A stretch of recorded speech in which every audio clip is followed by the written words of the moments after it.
For Kumbha Rashi, it is first house transit aspecting the seventh house.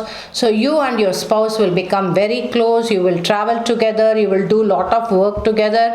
And if you are not married, then this is the time that you will attract the right person in your life. If you feel is the right person, then just don't wait. Move on the process. It may culminate into marriage. But otherwise there will be a lot of change with your hair coloring, like your hair design, how you dress up yourself, how you change, how you present yourself in the society to the other friends and family members.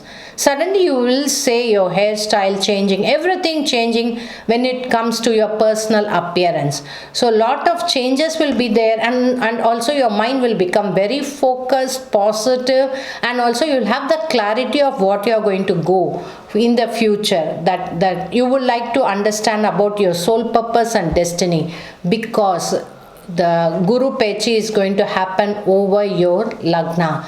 Lagna means the soul destiny and the soul purpose opening up. You have to, if you have any doubts about how this transit will be, if you have to take a very, very specialized, specific transit prediction based on your horoscope, so you can connect with me. I can do a real analysis and tell you how your destiny is about to open up.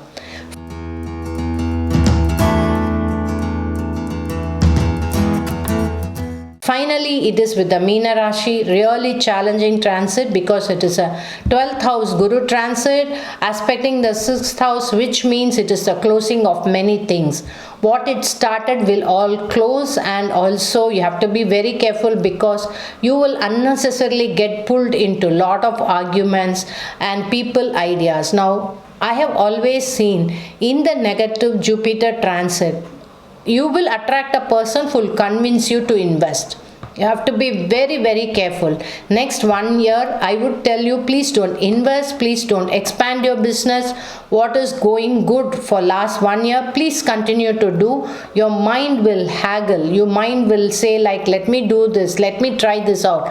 Please don't do anything. Coming 1 year, it's going to be challenging. You'll be forced to take loans if you're going to move away from whatever routine you have been doing. Like if you have been like a person who's doing business with whatever money without taking loans, don't think of taking loans in this Jupiter transit, because what you start small in a very negative manner as a loan will all become big, big, big. That would be a problem which will take a long time to contain. So for Meena Rasi, just going good itself will be challenging. So friends, I have been giving you the prediction for all the Rashis with regard to the Jupiter transit from Makara to Kumbha. It's a very, very generalized prediction. If you want to have a specific prediction, then I may need your date of birth, time of birth and place of birth. You can connect with me in the WhatsApp or through the phone, and my number will be in the description box. Connect with me. I would really help you and glad to guide you when it comes to Jupiter transit. Thank you.